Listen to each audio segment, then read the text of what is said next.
제가 이번 사태를 이 전후에서 여러분들로부터 이런 질문을 받았습니다. 그걸 제가 한번 대신 여쭤보겠는데, 남성연대라는 그 시민단체가 참 생소하다. 물론 여성연대와 수많은 여성단체가 있었기 때문에 남성연대가 있는 것을 받아들일 수는 있지만, 왜 우리 사회에 남성연대가 필요했고, 또 그 대표가 결국 이런 극단적인 선택에 의해서 자신의 주장을 호소했을 것인가. 이 부분에 대해서 우리 온건한 지지론자인 변 대표 말씀은 어떻습니까? 그게 사실 이제 가장 중요한 이 정책 노선은 여성부 폐지가 이제 남성연대의 가장 구체적인 정책 공약이거든요. 네. 근데 그것도 이제 좀 노선이 좀 온건과 강경의 두 가지가 있습니다. 강경 노선의 입장은 왜 도대체 정부가 이렇게 세금을 들여가지고 특정한 한 성만 이렇게 계속 무차별 지원을 해가지고 성평등을 와해시키느냐, 이런 주장이 좀 강경 주장이고요. 네. 온건 노선은 지금 여성부 존재가 하는 일이 전혀 여성에게 도움이 안 된다. 오히려 여성부를 둘러싼 여성 소수의 기득권 세력의 밥그릇만 지금 지키고 있지 전체적인 일반 여성에 전혀 도움이 안 된다. 네. 그래서 해체하자. 이게 좀 온건 노선이거든요. 예. 근데 온건 노선이고 강경 노선이고 여성부를 어떻게 해체하니 마니에 대해서 이게 아젠다 이슈가 성립이 안 되고 있어요.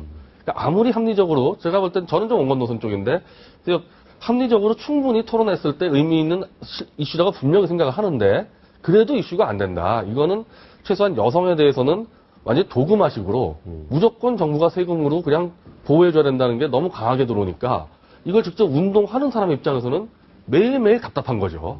아무리 올바른 얘기하고 싶어도 이게 받아들여지가 않으니까. 네. 그런 어려움이 있었을 겁니다. 네. 지금 뉴스 속보 자막이 나오는데요. 박근혜 대통령이 오늘 11월 5일부터 7일까지 영국을 국빈 방문한다. 이런 소식입니다. 자, 표 교수님. 네. 그 남성연대, 뭐 여성연대 이런 얘기와 함께 이 부분에서 이제 국민들이 많이 논란이 됐던 것이 군복무 가산점을 인정하는 문제를 놓고 또 남녀 간의 성대결 비슷한 양상이 벌어졌거든요. 아들을 둔 어머니의 입장, 딸만 둔 어머니의 입장이 또 갈렸었고, 이게 또 아들과 딸을 같이 둔 부모의 입장이 또 갈렸습니다. 이 부분과는 조금 맥이 같으면서도 다른 문제인데, 이 부분을 어떻게 생각하십니까? 상당히 중요하고 민감한 주제죠. 그리고 차분하게 다뤄야 될 사안이고요. 그런데 우리가 이제 군복무 가산점제가 나오게 되면 늘 이것이 편가름 현상으로 드러나게 되고, 논쟁, 그리고 싸움 형태로 대두가 되다 보니까 감정이 격화가 되고요. 네. 그래서 한때는 기억하시겠지만 대표적인 여성대학에 대한 사이버 공격이 일어나기도 하고 지금은 또 여성부에 대한 공격으로 이어지기도 하고요. 그래서 그런 형태보다는 좀 더 차분하게 실제로 군 가산점제가 어떤 효과를 발휘하고 그것이 정말 지금 부여하지 않게 된다면 군에 가서 국방 의무를 수행하느라고 2년간을 공백을 가진 남성 다수에게 네. 상대적으로 취업에 막대한 어떤 부작용으로 작용을 하고 그것이 오히려 역차별이다. 이런 어떤 논리가 있지 않습니까? 이런 논리가 사회적으로 어느 정도 공감대를 형성하고 그러면 아마 타협안이나 개선안도 나올 수 있지 않을까. 근데 그런 논의들이 차분하기보다는 네. 너무 감정적으로 나오다 보니까 아직까지는 그런 진전이 없는 것 같습니다. 자, 성재기 대표의 죽음 이후에도 남성연대 운동은 계속 되겠죠, 변 대표? 제가 좀 상을 이제 계속 거의 하루 종일 지켜보니까. 내일이 발인이고요. 예. 네. 저도 좀 예상치 못한 수준으로 대한민국의 뭐 10대까지 포함한 20대, 30대의 남성들, 그리고 좀 다르게 생각하는 여성들이 이렇게 빈소를 메우고 스스로 자발적으로 자원봉사하면서 완전히 장례를 지금 거의 운영하는 정도로 하는 거 보니까 성재기 대표가 던졌던 메시지와 또 본인의 캐릭터, 정말 이게 직선적이고 정말 올바르게 가는 그 캐릭터가 젊은이들을 많이 끌어들인 것 같아요. 네. 그 힘이라는 것은 잠재된 에너지이기 때문에 성재기 대표가 없어도 어떤 식으로든 조직화돼가지고 생산적으로 좀 발산될 수 있을 것 같습니다. 네.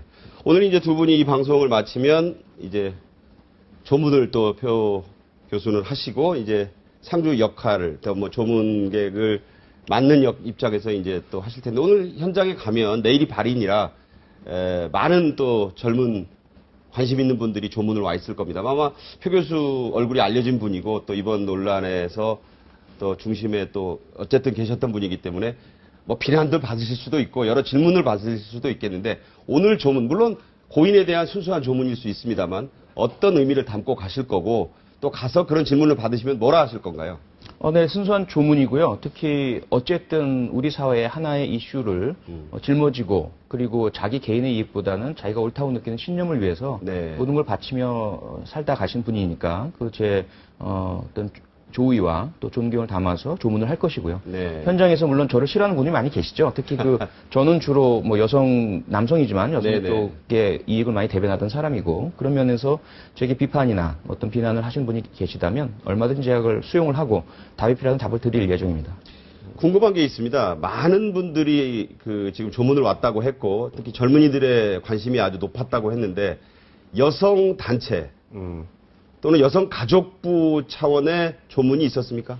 일단은 성재기 대표를 국회에 초청해서 여성 관련 아동 청소년 음란물법에 관련 토론을 기획했던 민주당의 최민희 의원이 가장 먼저 조문을 했고요. 네.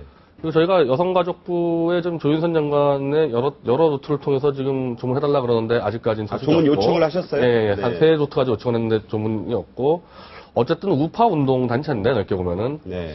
새누리당에서 조화 하나 지금 안 오고 있습니다. 새누리당에서. 네. 저희가 볼 때 민주당에서는 왔나요? 민주당에서는 트윗으로 조의를 표했고 네. 어쨌든 지금 민주당 성향의 논객들이 거의 다 지금 와가지고 다 조의를 표하고 하는데 진보 성향의 논객들이 많이 그렇죠. 왔다. 예, 네. 근데 새누리당에서는 조화 하나 안 오고 있어서 우리가 볼 때 여성 민우회나 이랬을 때 상대했으려면 새누리당에서 한 50명은 갔을 텐데 네. 아 정말 이 표 가지고 정말 이런 식으로 가치를 그래서 대단히 참 유감을 표하고 싶습니다. 네.